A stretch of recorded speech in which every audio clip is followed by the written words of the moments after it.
Mishra Talks. The Puneet Mishra Talks. The Puneet Mishra Talks. The Puneet Mishra Talks. Talk.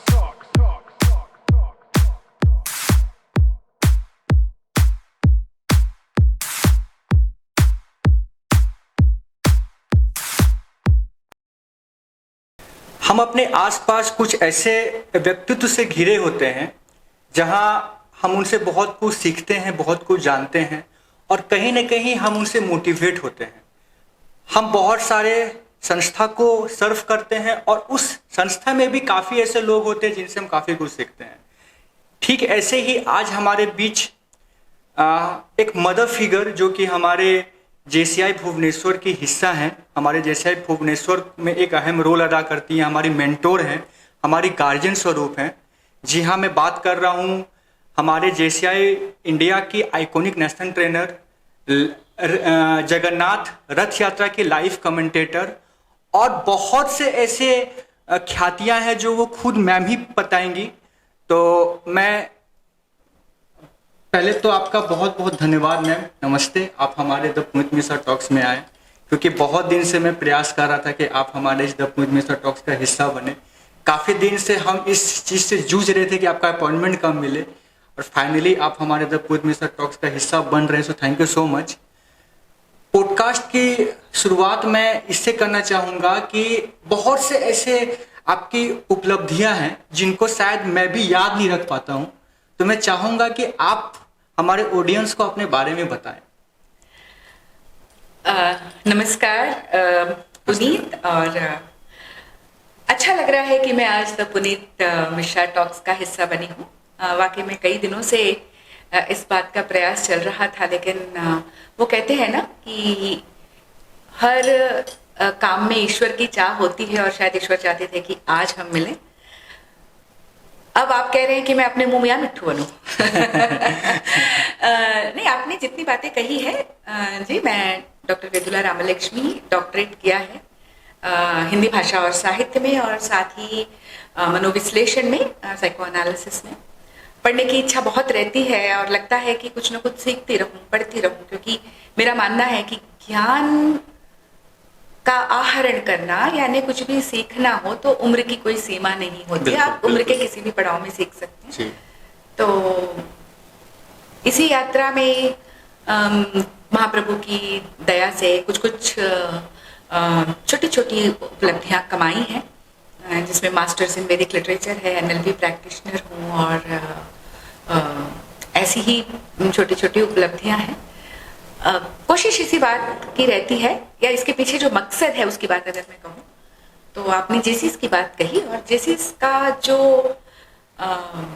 मोटो है वो होता है be better जी। और मैं बेस्ट में बिलीव नहीं करती। मैं हमेशा ही मानती हूँ पुनीत की बेस्ट जैसा कुछ होता ही नहीं। जी हाँ। और अगर आप बेस्ट बनने की कोशिश कर रहे हैं तो इसका मतलब है कि आपकी यात्रा कहीं ना कहीं जाके समाप्त हो रही है, क्योंकि बेस्ट के बाद कुछ नहीं होता जी। और इंसान बेस्ट बन नहीं सकता। बिल्कुल। तो फिर ऐसे में क्यों ना हम कुछ ऐसा करें जो कि हमें हर पल बेहतर होने का संतोष दे। तो इसीलिए जो जेसीआई का जो मतलब मोटो है वो है बी बेटर। जी हाँ। तो इसीलिए कोशिश करती हूँ कि आने वाले हर पल में अपने आप को बेहतर कर सकूं, अर्थात रामलक्ष्मी आने वाले पल बेहतर रामलक्ष्मी हो। बस इसी प्रयास में आगे बढ़ती जा रही हूँ। अब इस प्रयास में मुझे क्या मिला क्या नहीं मिला इसका हिसाब किताब तो नहीं रखती हूँ, लेकिन हाँ संतोष जरूर होता है कि कल से आज बेहतर हो। मैम, आपको संतोष होता है कि कल से आज बेहतर हो, लेकिन अगर एज अ मतलब हम जैसे लोग आपके छात्र जैसे हैं, हम आपसे बहुत कुछ सीखते हैं। आप खुद के साथ साथ लोगों को बेटर बनाते हैं। आपका ट्रेनर आपका सेशंस को जो अटेंड करते हैं, जो आपके ट्रेनिंग को अटेंड करते हैं, वो आपसे बहुत कुछ सीखते हैं। तो एक चीज का कंफ्यूजन हमें हमेशा रहा है, और वो हमारे जैसे भुवनेश्वर के काफी लोगों को रहा है। मैं सारे के बिहाफ से ये क्वेश्चन पूछ रहा हूँ मैम कि यू बिलोंग फ्रॉम साउथ, उसके बावजूद आपकी हिंदी इतनी अच्छी कैसे है? क्योंकि हम कहीं ना कहीं हमारा वो एसेंट इश्यूज रहता है, हम कहीं ना कहीं ये अपने लफ्जों से ये बता देते हैं कि हम कहाँ से बिलोंग कर रहे हैं, लेकिन आपकी हिंदी से ये बिल्कुल पता नहीं चलता कि you belong from south. Puneet, आपने ये बिल्कुल सही कहा। वास्तव में हमारी मातृभाषा का, हमारे संस्कारों का, जहाँ पे हम पले बड़े हैं जी। उसका प्रभाव तो होता ही है हम पर, है ना। यहाँ तक कि हिंदी बोलने के लहजे से भी समझ में आ जाता है कि वो व्यक्ति छत्तीसगढ़ से है, उत्तर प्रदेश से है, राजस्थान से है या बिहार से है। बिल्कुल। तो ऐसे में निश्चित रूप से ये बहुत बड़ी चुनौती रही है मेरे लिए कि मैं हिंदी पर अपनी मातृभाषा तेलुगु का प्रभाव ना पड़ने दूं, क्योंकि ये मैं मानती हूं कि कोई भी भाषा अपने स्वरूप में ही सौंदर्य को प्राप्त करती है। उच्चारण हो चाहे जो भी हो, वो अपने आप में अच्छी लगती है। उसके ऊपर कोई और रंग चढ़ा दीजिए तो उसकी शोभा खत्म हो जाती है। सही बात। और मैंने जब हिंदी भाषा और साहित्य पढ़ने का निर्णय लिया और अपने परिवार वालों को सुनाया तो फिर विरोध इसका बहुत हुआ, क्योंकि हमारा जो परिवार है इंजीनियर्स का परिवार है। 3 पीढ़ियों से सारे के सारे, 4थी पीढ़ी तक कह लीजिए, सारे इंजीनियर्स भरे पड़े हैं। तो ऐसे में मैंने हिंदी भाषा और साहित्य की बात की, और वो भी दक्षिण भारत में। मैं आंध्र प्रदेश से, विशाखापट्टनम से हूँ। विरोध बहुत हुआ, लेकिन ये पता था मुझे कि मैं हिंदी भाषा और साहित्य ही पढ़ना चाहती हूँ और पढ़ाना भी चाहती हूँ। ओके। ये बात पता थी, क्योंकि मेरी जो प्रेरणा है वो मेरी हिंदी टीचर रही है। इसी वजह से उनसे प्रेरणा प्राप्त करके मैंने ऐसे सोचा। और जैसे ही हिंदी पढ़ने का निर्णय लिया तो चुनौती थी कि मैं हिंदी को हिंदी की तरह बोलूं, हिंदी को हिंदी की तरह पढ़ूं और समझूं। परिश्रम बहुत करना पड़ा, अपने उच्चारण पर काम करना पड़ा, और दक्षिण भारतीय होने के नाते हम हल्के में नहीं ले सकते। हिंदी तो है, हम ये नहीं कह सकते। नहीं कह सकते। तो पूरा परिश्रम किया, और ये कॉन्फिडेंस के साथ मैं कह सकती हूँ कि मुझसे कभी भी आज तक एक भी वर्तनीगत अशुद्धि नहीं हुई है, जिसको कि हम कहते हैं स्पेलिंग मिस्टेक्स, ना स्टूडेंट टाइम में, और अभी तो खैर हो ही नहीं सकता क्योंकि मैं अध्यापिका। तो और बात हिंदी की नहीं है पुनीत, अगर हम बात करें, हर भारतीय भाषा अपने आप में इतनी वैज्ञानिक है कि यदि आप उसे अच्छे से सुने, अच्छे से समझें और आपका उच्चारण साफ है तो फिर आपसे कभी गलती हो ही नहीं सकती। बिल्कुल, ये विशेषता है। एग्री विथ यू जी। एज अ पब्लिक स्पीकिंग आपने इस क्षेत्र में काफी कुछ उपलब्धियां हासिल की। उसके अलावा आप लोगों के बीच में आकर के ट्रेनिंग देना, लोगों को बेसिकली जो भी ट्रेनर्स को जो भी ट्रेनिंग अटेंड करते हैं वो कहीं ना कहीं आपके स्टूडेंट्स ही होते हैं उस टाइम। आपको इस क्षेत्र में जाने की रुचि कैसे पैदा हुई? मतलब आपको कैसे ये फील आया कि नहीं, I can be a best trainer, और ये चीज मेरे लिए एक बेस्ट प्लेटफॉर्म साबित हो सकता है, और एक आइकॉनिक नेशनल ट्रेनर के रूप में आप अभी पूरे जैसे इंडिया को सर्व कर रही है, वो कैसे? पुनीत, बचपन से बोलना बहुत पसंद है, और थोड़ी बड़ी हुई तो ये तो समझ में आ गया था कि मैं अच्छा बोल सकती हूँ, और अच्छा बोलना, प्रभावशाली तरीके से अपनी बात को पहुंचाना, ये मेरी ताकत है जी। तो हम सब अपने स्ट्रेंथ्स पर ही तो खेलते हैं ना, अपनी ताकत को ही पकड़कर आगे बढ़ते। तो बस मुझे भी लगा कि मुझे ऐसा कोई काम करना है जिसमें मैं बोल सकूं और वाणी के माध्यम से लोगों तक महत्वपूर्ण रूप से बातें पहुंचा सकूं। इसीलिए मैं अध्यापिका बनी, और उसके बाद ऐसा हुआ कि 2008 में जूनियर चैंबर इंटरनेशनल का एक ट्रेनिंग प्रोग्राम मैंने अटेंड किया, और वहां पर जो गुरु थे वो थे Suresh Chari ji. Yes sir, yes ma'am. Jaycees में जो भी हैं वो सभी सुरेश चारी जी को जानते हैं। मुझे नहीं पता था ट्रेनिंग्स क्या होते हैं, ट्रेनर क्या होता है, मुझे कुछ नहीं पता था। मैं टीचर रही हूँ, अध्यापिका रही हूँ, और स्टेज एंकरिंग्स वगैरह करती रही हूँ, दूरदर्शन पे कुछ कार्यक्रम करती रही हूँ। और पहली बार जब 2008 में मैंने सुरेश चारी सर को देखा, उनके व्यक्तित्व ने मुझे इतना प्रभावित किया।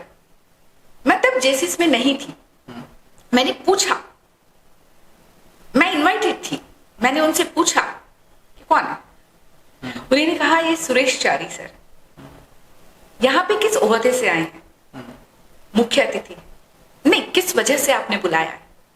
मैडम ये कमाल के ट्रेनर है, क्या होता है? उसके बाद मुझे समझ में आया कि व्यक्तित्व विकास के प्रशिक्षण का एक अच्छा खासा क्षेत्र है जिसमें मैं जा सकती हूँ। और क्यों? क्योंकि व्यक्तित्व विकास का काम तो मैं कर ही रही हूँ।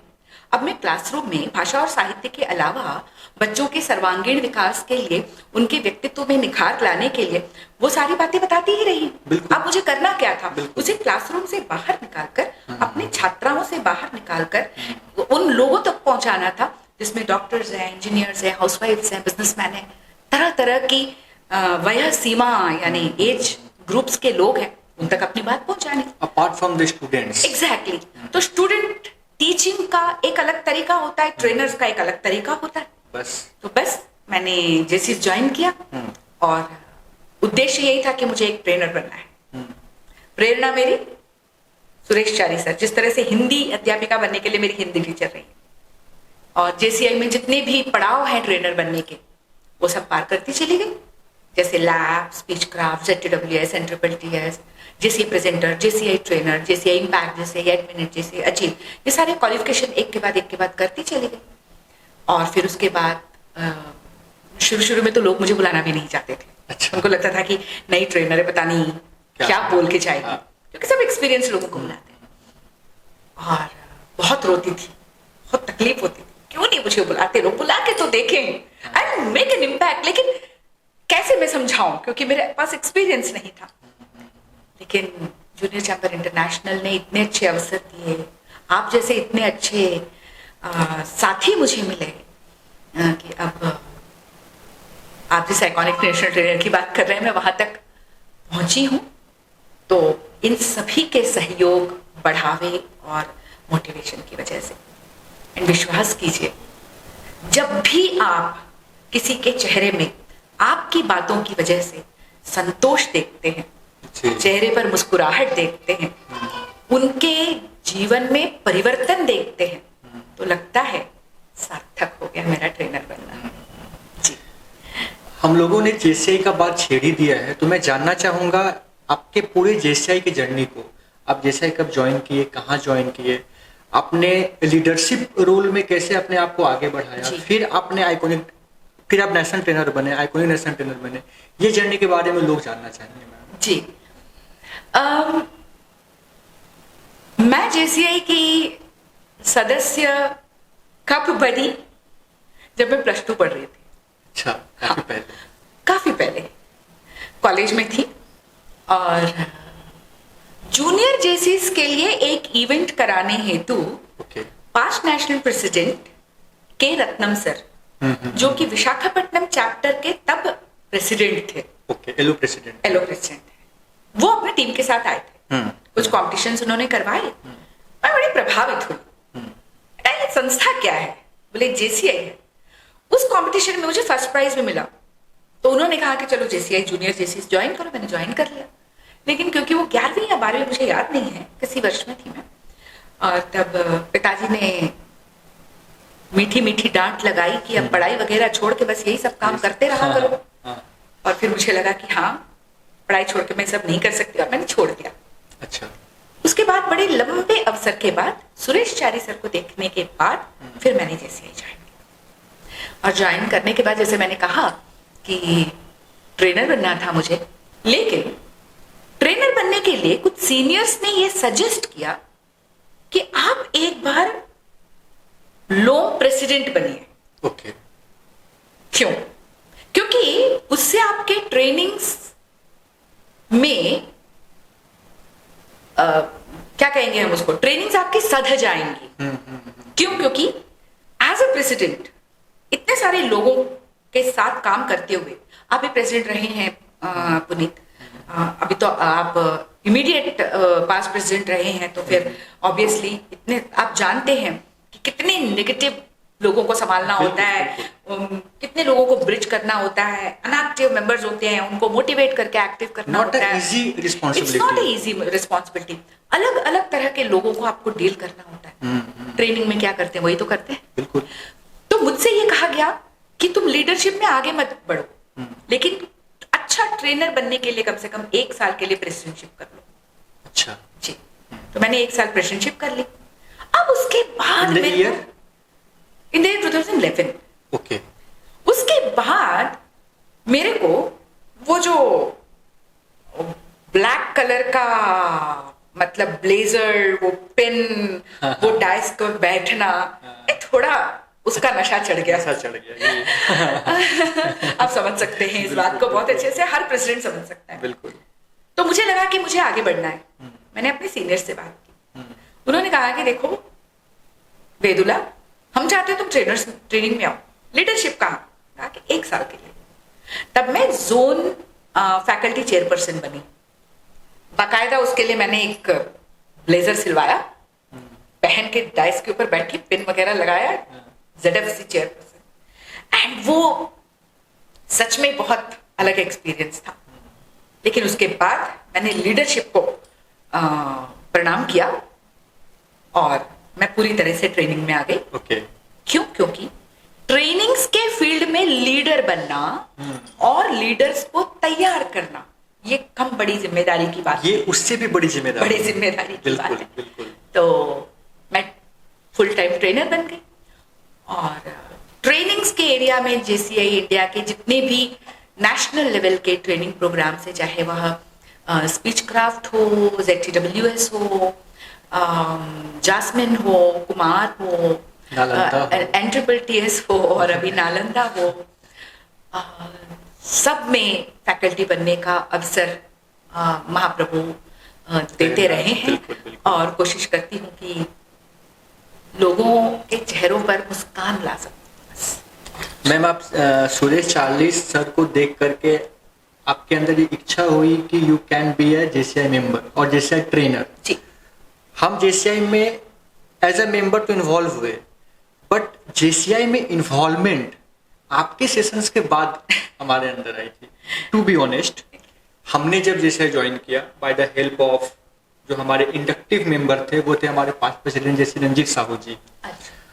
उसके बाद जब हम बहुत ज़्यादा एक्टिव हुए, जब आपका सेशंस हमें अटेंड करने का मौका मिला, वो जो नशा है JCI का, वो आपके सेशंस के बाद ही हुआ है। तो हर इंसान कहीं ना कहीं किसी न किसी के लिए मोटिवेशन होता है। आपके लिए आपके मोटिवेशन सुरेश चारी थे, हमारे लिए आप हैं, हो सकता है हम किन्हीं के लिए हो। तो ये चेन चलता रहना चाहिए। अच्छा, यू आर द लेक्चरर, आप स्टूडेंट्स को पढ़ाते हैं। बियॉन्ड द एकेडमिक्स, आप क्या ऐसा गुण बच्चों में देना चाहेंगे जो एकेडमिक से परे हो? वास्तव में आजकल के समय में पढ़ना, परीक्षा देना और पास होना वही बड़ी बात। बिल्कुल। हमारे समय की बात और आजकल आपको पढ़ाई से संबंधित हर जानकारी बिना कक्षा में गए, बिना क्लासरूम में गए मिल जाता है। YouTube, different sites, different lectures, online lectures, online libraries, online coaching, और कोविड के बाद तो ये और बढ़ गया है। रिसोर्सेज काफी है, बहुत सारे रिसोर्सेज है, और यदि कोई बच्चा पढ़ना चाहे तो घर बैठे भी पढ़ के परीक्षा दे सकता है, सफल हो सकता है, इसमें कोई दो राय नहीं। तब मैं क्या कर रही हूँ कक्षा में, यही आपका प्रश्न है। मुझे लगता है परीक्षा में अच्छे नंबर दिलवा देना मात्र टीचर का कर्तव्य नहीं है, या यहाँ पे आकर उसके कर्तव्य की इति नहीं हो जाती। जब जीवन परीक्षा लेने पर आता है ना, सच्चाइयां जीवन की परीक्षा लेने पर आती है ना, तब आपको ये कोर्स की किताबें काम नहीं देती। सही बात है। कोर्स की किताबें आपको नौकरी जरूर दे सकती है, आपका ज्ञान जरूर बढ़ा सकती है, आपको इंफॉर्मेशन दे सकती है, लेकिन जीवन की परीक्षा, कोर्स की किताबें ना, वो साथ नहीं देती। तब स्टूडेंट्स के लिए आवश्यक होता है टीचर के अनुभवों का निचोड़। हाँ। हमने भी इतना जीवन जिया है, क्या सही क्या गलत, कौन सा रास्ता सही कौन सा रास्ता गलत, किस मोड़ पर किस तरह से संभले, ये सब सिखाना वास्तव में एक टीचर की जिम्मेदारी है, ऐसा मैं मानती हूँ। हो सकता है कुछ लोग इसे न माने और कहें कि सिर्फ पढ़ाना है, बट देन मुझे टेक्स्ट बुक से बाहर निकलकर अपने बच्चों को पढ़ाना होता है, और जिसके लिए मैं उनको जीवन के गुर सिखाती हूँ और बताती हूँ कि सफलता तुम्हारे मार्क्स नहीं है, सफलता जीवन में आगे बढ़ते हुए अभावों से दूर होना है, किसी प्रकार की कोई कमी ना हो। बहुत बड़ा बात जी। ठीक है, फुलफिल्ड लाइफ, फुलफिल्ड फाइनेंशियली। देखिए पैसा बहुत जरूरी है ना, कम जरूरी ज्यादा जरूरी नहीं बोलती, बहुत जरूरी, बिकॉज दैट्स एन एनर्जी, बहुत अच्छी एनर्जी है और वो चाहिए। सिर्फ अपने लिए नहीं, अगर दूसरों का भी आप भला करना चाहते हैं पैसे चाहिए। आप चाहे बच्चों को पढ़ाना चाहते हैं, आपके पास पैसे नहीं, आप कैसे उनकी स्कूल की फीस देंगे? पहले आप इतना कमा तो लीजिए ताकि लोगों की हेल्प कर सके। तो किस तरह से अच्छे से नैतिक रूप से धन का अर्जन करें, किस तरह से नैतिक रूप से आगे बढ़े, और किस तरह से, मतलब जैसे मैंने कहा ना कि कमी ना हो, न पैसों की, न रिश्तों की, न अपने भीतर किसी बात की कमी, जहां कमी लगी उसे पूरा करने की ओर दौड़ पड़ना चाहिए। यही बात मैं अपने बच्चों को सिखाती हूँ। This is what I teach them. Being as a live commentator for Jagannath Rath Yatra, अब 15 साल से इस ब्लेसिंग, आपको ये एक ब्लेसिंग है जगन्नाथ जी का कि आपको लाइव कमेंट्री करने का मौका लास्ट 15 साल से मिल रहा है। इस अनुभव को आप हमारे ऑडियंस के साथ साझा कीजिए। पुनीत, क्षमा चाहती हूँ, पहले तो मैं आपको करेक्ट करूं कि ये मौका नहीं है, बिल्कुल ये महाप्रभु का आशीर्वाद बिल्कुल है। बिल्कुल। वरना कहाँ मैं और कहाँ महाप्रभु की सेवा। पता नहीं कैसे एक दिन अचानक दोपहर को मेरे पास फोन आता है, 14-15 साल पहले की बात है, कि डॉक्टर वेदुला रामलक्ष्मी, इस बार हम आपको महाप्रभु जगन्नाथ जी की रथ यात्रा में लाइव कमेंट्री देने हेतु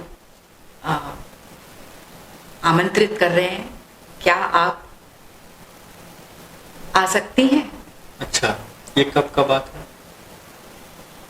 2012 आई थिंक, मुझे तो भी याद नहीं है क्योंकि समय, हाँ बहुत लंबा, 2012। तो मैंने कुछ नहीं कहा, मैं एकदम स्तब्ध हो गई थी। अच्छा। समझ नहीं पा रही। उन्होंने फिर क्या, doctor Vedula are you there, doctor Vedula are you there? हाँ सर कहिए। तो आप आ सकती हैं या नहीं आ सकती हैं? मैंने कहा कि बिल्कुल आ सकती हूँ, और मैंने तुरंत अपने हस्बैंड को फोन करके बताया, और हम तुरंत 2 दिन के बाद टिकट करके पूरी आ गए। उस समय मैं भुवनेश्वर में नहीं थी। टिकट करके पूरी आए, और पूरी में हर जगह में घूमी। अच्छा।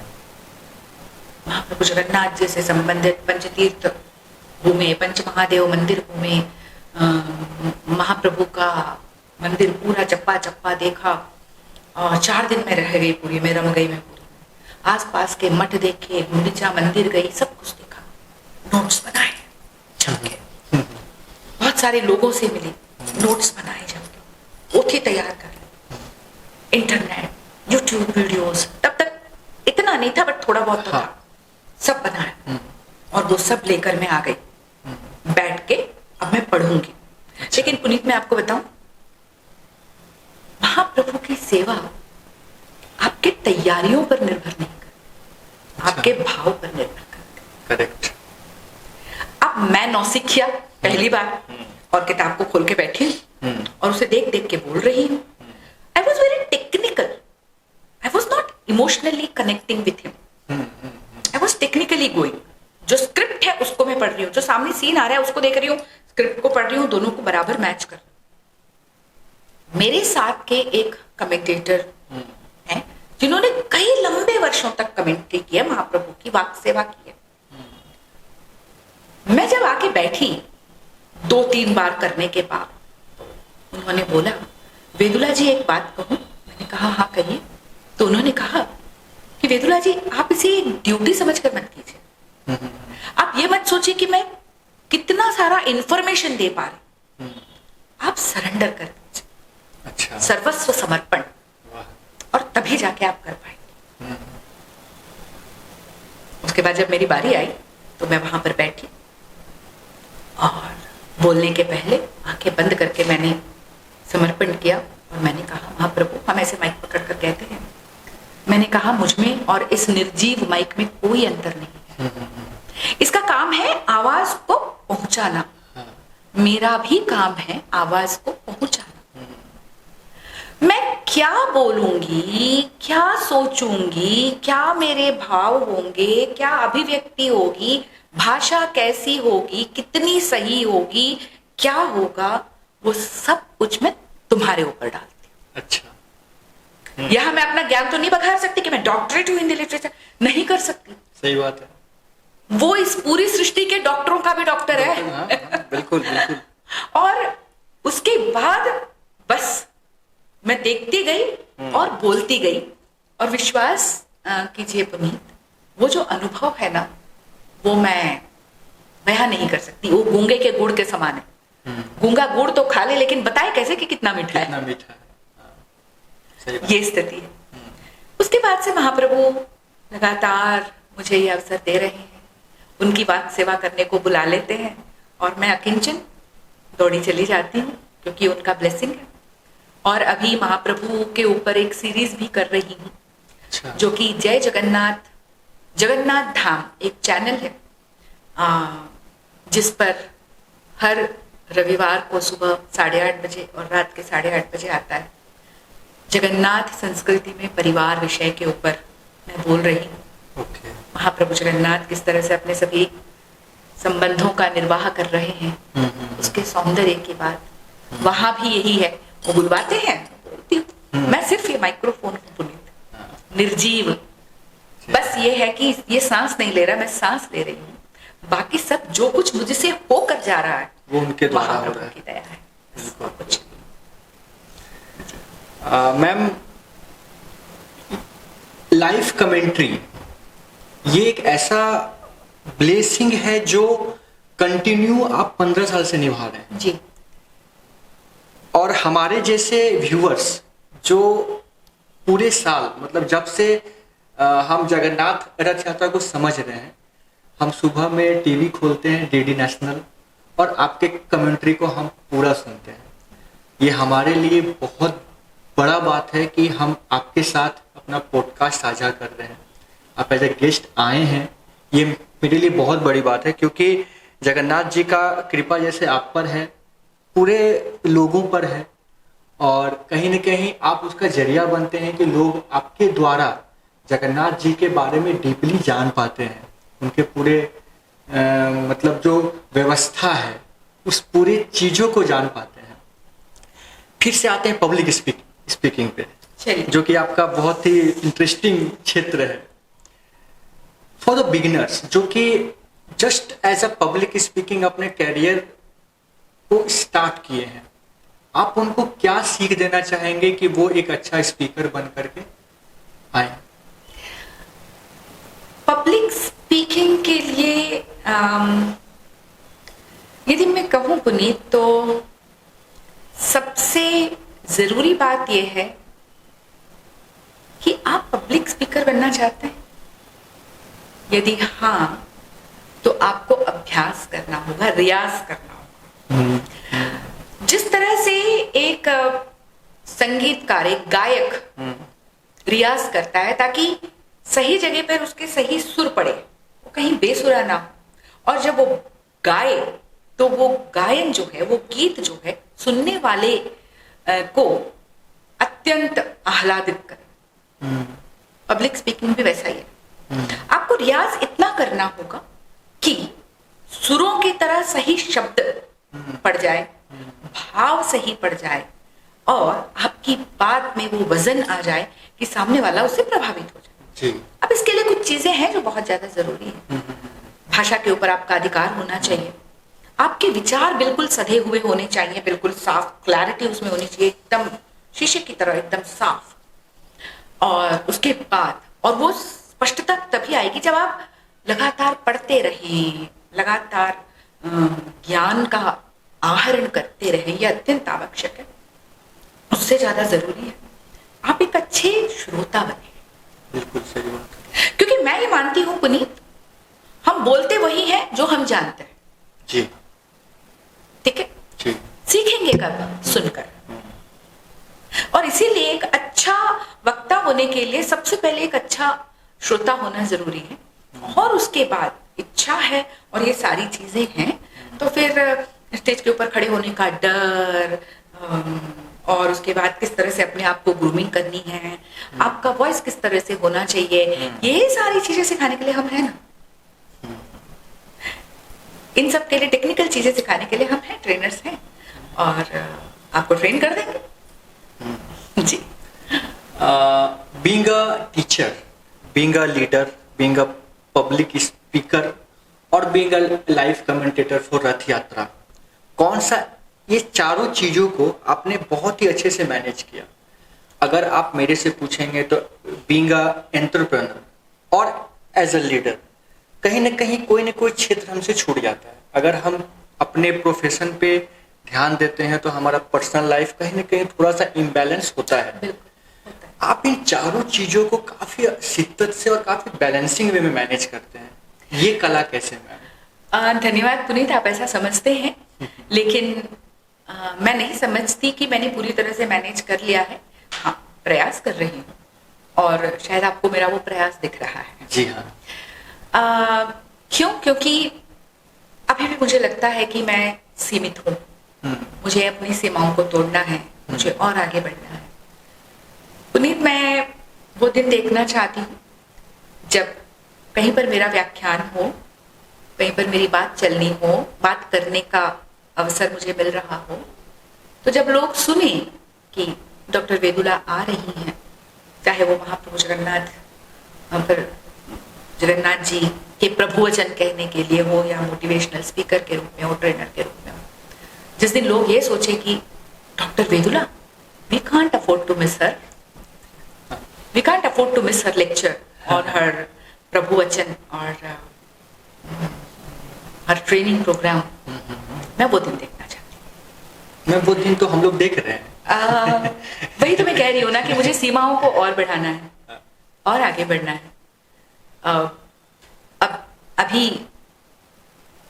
कुछ दिनों पहले जब मैं अमेरिका गई थी, वहां पे ऑस्टिन में मेरा बेटा है, टेक्सास ऑस्टिन में, वहां पे एक हिंदू टेम्पल है, मंदिर है, वहां पे महाप्रभु जगन्नाथ, बलभद्र, सुभद्रा और सुदर्शन विराजमान है। और मैंने वहां पे जाकर उनसे अनुरोध किया कि मुझे अवसर दीजिए कि मैं यहाँ पर खड़े होकर प्रभु वचन कह सकूं। उन्होंने अवसर दिया। और जब अमेरिका में मैं वहां प्रभु जगन्नाथ जी की मतलब क्या कह सकते हैं, चारण बनकर उनके बारे में बोल कर आई हूँ, तो वो दिन मेरे लिए बहुत महत्वपूर्ण रहा है। ऐसे और ज्यादा अपनी सीमाओं को आगे बढ़ाना चाहती हूँ, सीमाओं को तोड़ना चाहती हूँ बेसिकली, ताकि सब तक मैं पहुंच सकूं। जीवन का एक ही लक्ष्य बना रखा है पुनीत, एक ही मिशन है कि लोग किस तरह से मेरे पास आते हैं, इससे मुझे कोई फर्क नहीं पड़ता, क्योंकि मैं एक NLP प्रैक्टिशनर और हीलर भी हूँ मैं। जी हाँ। और लोगों को मेडिटेशन आदि सब सिखाती भी हूँ मैं। तो मुझे ये फर्क नहीं पड़ता कि लोग मेरे पास कैसे आ रहे हैं, मन में बोझ लिए आ रहे हैं, तकलीफ लिए आ रहे हैं, मतलब बहुत अधिक पीड़ा में है। लेकिन एक बात मुझे सुनिश्चित करना है कि जब वो मेरे पास से जाएंगे ना, तब उनके चेहरों पर मुस्कान होनी चाहिए और उनके हृदय में, उनके मन में संतोष होना चाहिए। ये मेरे जीवन का मिशन है, मेरे लाइफ का मिशन है, जीवन का लक्ष्य है। बस वो जिस दिन मिल जाए कि कोई मेरे पास आए आंखों में आंसू लेकर और जाए चेहरे पर मुस्कान लेकर, that is what I want. इससे बढ़कर कुछ नहीं। महाप्रभु से मैं यही प्रार्थना करती हूँ कि वो दिन जल्दी से दिखाए, क्योंकि जीवन की जितनी भी सांसें बची हैं उनको मीनिंगफुली मैं जी सकूं और ज्यादा से ज्यादा मुस्कुराहट लोगों के चेहरे पर ला सकूं। या यूं कहूं कि ज्यादा से ज्यादा चेहरों पर मुस्कुराहट ला सकूं। बिल्कुल। हम आपको जितने दिन से देख रहे हैं या जितने भी लोग आपको जो मेरे से परिचित हैं, हम लोग आपस में भी जब बैठते हैं तो इस मुद्दे पर हम बात भी करते हैं, ड्रेसिंग सेंस। मतलब जो जैसे Mr perfectionist is Aamir Khan, लेकिन इस पॉइंट ऑफ व्यू में Mrs perfectionist is our Vedula ma'am. वो कैसे आपके लिए, क्या मतलब कौन सा ये फैक्टर क्यों इतना इंपॉर्टेंट है कि dressing sense always be a good? अब देखिए, हम बचपन में पुनीत हमने हमेशा पढ़ा है कि light travels faster than sound. हाँ, ठीक है। हाँ। इसका मतलब क्या है? चीजें हमको दिखती पहले हैं, सुनाई बाद में देती। बिल्कुल करेक्ट है। और हम कहते हैं कि सर्वेंद्रियाणाम नयनम प्रधानम। हाँ। दो तीन चीजों को मैं बिंदुओं को जोड़ने की कोशिश कर रही हूँ। भगवत गीता में श्री कृष्ण ने भी कहा है कि पांचों इंद्रियों में मैं नेत्र हूं। आंखें बहुत इंपॉर्टेंट है। हम फॉर्चुनेटली अनफॉर्चुनेटली जैसे भी हो, हर चीज को देखकर जज करते हैं। यहां तक कि खाने की चीज हो जो कि स्वाद का विषय है, हम देख के जज करेंगे। इसीलिए तो कुलिनरी क्षेत्र में खाने को सुंदर सजाकर प्रस्तुत करने की बात की। जब तक वो सुंदर ना लगे हम खाएं ना। हाँ, ये तो है। अगरबत्ती का पैकेजिंग सुंदर ना हो तो हम अगरबत्ती ना खरीदें। बिल्कुल सही बात। खुशबू भले जितनी अच्छी हो, पैकेजिंग जरूरी है। ठीक है। उसी तरह से सुनने की चीज है, उसमें भी पैकेजिंग जरूरी है। स्पर्श की चीज है, वो उसमें भी पैकेजिंग जरूरी है। तो सुंदर लगता है वो हमको चाहिए होता है। इट डज नॉट मीन कि तड़क भड़क, इट डज मीन कि आंखों को राहत पहुंचाना। अब सोचिए ना, ट्रेनिंग फ्लोर पर मैं खड़ी हूं 3 घंटे, पार्टिसिपेंट्स मुझे देख रहे हैं, तो फिर उनके आंखों को आह्लाद मिलना चाहिए। I always believe that a person should be, a personality should be impactful। मुझे अट्रैक्टिव नहीं दिखना, मुझे इंप्रेसिव दिखना है, एलिगेंट दिखना है, ग्रेसफुल दिखना है। ये मेरे लिए ज्यादा जरूरी है, क्योंकि उसी से हम पूरी पर्सनालिटी का एक आकलन कर लेते हैं। जी हाँ। और ग्रूमिंग इज वेरी इंपॉर्टेंट। आप कितने रुपए के कपड़े पहन रहे हैं, कैसे कपड़े पहन रहे हैं, इसके ऊपर मैं कमेंट ही नहीं कर रही। ये जरूरी नहीं कि आप फुल कपड़े पहन रहे हैं, छोटे कपड़े पहन रहे हैं। आजकल जैसे लड़कियों के बारे में कहा जाता है, लड़कियां छोटे कपड़े नहीं पहनने चाहिए, फुल कपड़े पहनने चाहिए ना। वो छोटे कपड़े पहने बशर्ते, वो उनकी अपनी मर्जी है। वो फुल कपड़े पहने, वो उनकी मर्जी है। पुरुष भी क्या पहन रहे हैं ये उनकी मर्जी है, ये उनकी इच्छा है। ठीक है। लेकिन how you carry them well, शरीर पर वो किस तरह से आप उसको लेकर चलते, दैट इज व्हाट मैटर्स। आपके शरीर पर कौन सा फैब्रिक जमता है, कौन से कलर अच्छे लगते हैं, किस तरह से पहनने से वो एलिगेंट दिखाई देते हैं, इस बात की जानकारी तो सबको होनी चाहिए। बिल्कुल। जब तक बच्चे नहीं समझते तब तक माता पिता को देना चाहिए, और जब बच्चे समझने लग जाए समझ जाए। तो how gracefully you carry yourself is what matters for me. तो बस इसी बात का ध्यान रहता है हमेशा। जी मैम, बीइंग अ लेडी, बहुत ऐसी महिलाएं हैं हमारे देश में, चूंकि आपने 2-3 जनरेशन देखा है, आप अभी और भी एक जनरेशन देखेंगी। पहले महिलाओं को बहुत ज़्यादा फ्रीडम नहीं दिया जाता था कि आप जाओ बाहर काम करो, या आपको जो बनना है आप बनो। आपने वो सारी चीज़ें आपने अचीव किया, और आप आज जो भी है एज अ रिस्पॉन्सिबल लेडी होने के नाते आपने वो सब कुछ पाया है। लेकिन जो महिलाएं नहीं कुछ कर पा रही हैं, उसका रीज़न जो भी हो, चाहे वो फैमिली प्रेशर हो, चाहे वो सोशल प्रेशर हो, आप उनको कैसे मोटिवेट करेंगे कि वो बाहर निकले, जो करना चाहते हैं वो करे और अपने लाइफ में आगे बढ़े? ये बात बहुत अच्छी कही है आपने कि महिलाओं को आगे बढ़ना चाहिए निश्चित रूप से। और मेरे साथ ऐसा कोइंसिडेंस है कि मेरी सारी पढ़ाई गर्ल्स स्कूल और वुमेन्स कॉलेज में हुई है, मेरी अपनी पढ़ाई। सिर्फ यूनिवर्सिटी के 2 साल मैं कोएड में रही। अच्छा। और जब से नौकरी कर रही हूँ 33 साल हो गए मैं वुमेन्स कॉलेज में ही पढ़ा। और मैं एक बात कहूं पुनीत, इंसान ना आजाद पैदा हुआ है। इंसान को ना कोई बांध के नहीं रख सकता, चाहे वो स्त्री हो चाहे पुरुष हो, कोई किसी को बांध के नहीं। अब देखिए ना, वैदिक काल में गार्गी, वाचकनवी, आपाला, लोपामुद्रा, महान ऋषिकाएं हुई हैं। ऋग्वेद की कई ऋचाओं को ऋषिकाओं ने रचा है, किसी ने बांध के रखा था? नहीं।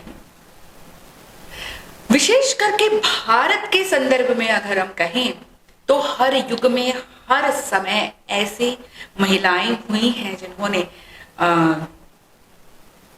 मतलब अपने अपने क्षेत्र में वो काम किया है जो पूरे विश्व में एक उत्कृष्ट उदाहरण बनकर सामने आया है। अगर एक पुरुष महिला को रोकना चाहे भी ना, तो मैं आज बता दूं, नहीं रोक सकता, बिल्कुल नहीं रोक सकता। ये तो महिला है जो रुकना चाहती है। सही बात है। वो बंध जाती है। सास ससुर क्या कहेंगे, पति क्या कहेगा, पति को पसंद है नहीं पसंद है, जबकि हम महिलाएं बहुत सारे वो काम करती हैं जो सास ससुर को, पति को पसंद नहीं। सही है। आप भी इस बात को मानते हैं। वो छोटी छोटी चीजें होती हैं, घर के दायरे के भीतर होती हैं। तो जब आप सपना देखना चाहते हैं, उसे पूरा करना चाहते हैं, लोगों का भलाई करना चाहते हैं, तो वहां पे आप क्यों रुक रही हैं भाई? मुझे बताइए एक बार। सही बात। एंड एक बात बताती हूं मैं, अगर हम अच्छा काम कर रहे हैं ना, हमें कोई नहीं रोक सकता, ना कोई रोकता है। मिडिवल एज में जो आक्रमण वगैरह हो गए, उस समय महिलाओं की सुरक्षा को लेकर जो चिंता उत्पन्न हुई, महिलाओं को धीरे धीरे धीरे धीरे बंधन में रखा जाने लगा, और समाज वैसे पितृसत्तात्मक है तो फिर स्वाभाविक सी बात है ये सब होगा ही। पर जैसे कि मैं बार बार कह रही हूं कि अगर महिला स्वतंत्र होना चाहे तो कोई पुरुष क्या, कोई महिला क्या, कोई भी उसे रोक नहीं सकता। Now it is your charge, your decision कि आप क्या चाहती हैं। अगर स्वार्थ और किसी सीमित उद्देश्य से आप आजादी चाहती हैं तो क्षमा कीजिएगा, मैं भी इसके पक्ष में नहीं हूं। लेकिन यदि व्यापक रूप से किसी का भला करना है, जैसे आप एक टीचर बनिए, एक मोटिवेटर बनिए, एक एंटरप्रेन्योर बनिए, आप ऐसा कुछ काम कीजिए कि आपके साथ साथ 10 और लोग अपना घर चला सके। कहिए मुझे कौन रोकेगा आपको? कोई नहीं रोक सकता। सही बात। इट ऑल डिपेंड्स कि पर्पस क्या है, आप किस पर्पस से आजादी मांग रही है। मैं सीधे आप लोगों से बात कर रही हूं। अगर आपका पर्पस सही है तो आपको कोई नहीं रोकेगा, ये विश्वास कीजिए। मैं बार बार इस बात को दोहरा रही हूं। आप खुद ही बताइए, स्त्री और पुरुष आधी आधी जनसंख्या है। हम राष्ट्र का संपूर्ण विकास चाहते हैं, समाज का संपूर्ण विकास चाहते हैं, परिवार का संपूर्ण विकास चाहते हैं, और सिर्फ आधी शक्ति काम कर रही है, आधी नहीं कर रही है, व्हाट्सोएवर रीजंस। तो पूर्णता हमको कैसे प्राप्त होगी ये बताएं। पूरा विकास कैसे होगा ये बताएं। अब इतने सारे स्कीम्स जो सरकार चला रही है, क्यों चला रही है? क्योंकि वो भी जानती है कि जब तक ये ऊपर नहीं आएगा तब तक वो पूर्णता नहीं मिलेगी। They know that is the reason. अलग अलग तरीकों से धीरे धीरे धीरे धीरे धीरे इनको बराबर में लाने की कोशिश कर रहे हैं, जबकि हमारा इनका कोई मुकाबला ही नहीं। हम अपने आप में बहुत उत्कृष्ट हैं, आप अपने तरीके से बहुत उत्कृष्ट। मेरा और आपका कंपटीशन कैसे हो सकता है पुनीत? सही बात। नहीं हो सकता। तो सभी महिलाओं से मेरी ये विनती है कि मैं नहीं कहती कि विद्रोह कीजिए, लड़ाइयां कीजिए, युद्ध कीजिए, लेकिन पर्पस अच्छा हो तो वो करना पड़े, वो भी कीजिए, लेकिन उसकी जरूरत ही नहीं पड़ेगी। आप बस अपने पर्पस को संभालिए, एक अच्छी अच्छी विचारधारा को लेकर आगे बढ़िए, धीरे धीरे धीरे धीरे देखिएगा सब आपके साथ हो जाएंगे। वो कहते ना, मैं अकेला ही चला था जानिबे मंजिल मगर लोग मिलते गए और कारवां बनता गया। ये बात आपके लिए भी लोग कहेंगे। ढेर सारी तालियां आपकी प्रतीक्षा में है, ढेर सारे मुस्कुराहटें आपकी प्रतीक्षा में है, ढेर सारे जीवन आपकी प्रतीक्षा में है जिनको आपको संवारना है। Take charge, take charge. Wow. No, I don't have any words at all. Ma'am thank you so much. लगभग 2 महीने से मैं प्रयासरत था कि आप इस द पुनीत मिश्रा टॉक्स का हिस्सा बने। जो चीज शायद हम 1 साल में नहीं सीख पाए, इस 1 घंटे में सीखे। बहुत से ऐसे टॉपिक्स हैं, बहुत से ऐसे चीज हैं जो शायद मैं नहीं पूछ पाया, लेकिन आपने उसको भी कैरी किया। और आपके जैसे व्यक्तित्व हमारे समाज में है, ये हमारे लिए बहुत बड़ी बात है। आप ऐसे ही स्वस्थ रहें, लोगों के लिए प्रेरणा रहें। आप हम जैसे लीडर जिन्हें आपने क्रीम किया, और एज ए लीडर अगर मैं बहुत कुछ सीखा हूं तो आपसे सीखा हूं। बहुत से ऐसे व्यक्तित्व हैं हमारे जैसे फैमिली में जिनसे हम सीखे हैं, लेकिन आपका एक अहम रोल है। आप ऐसे ही लोगों के लिए प्रेरणादायक बने रहिए मैम, लोगों को सिखाते रहिए, लोग अपने जीवन में बहुत अच्छा कर सके उसका कारण बने रहिए। So thank you so much ma'am for coming to my podcast the Puneet Mishra talks. बहुत बहुत आभार पुनीत, और अपनी बात आपके माध्यम से मैं लोगों तक पहुंचा पा रही हूँ, इसके लिए मैं आभारी हूँ। बहुत बहुत आभार। Thank you.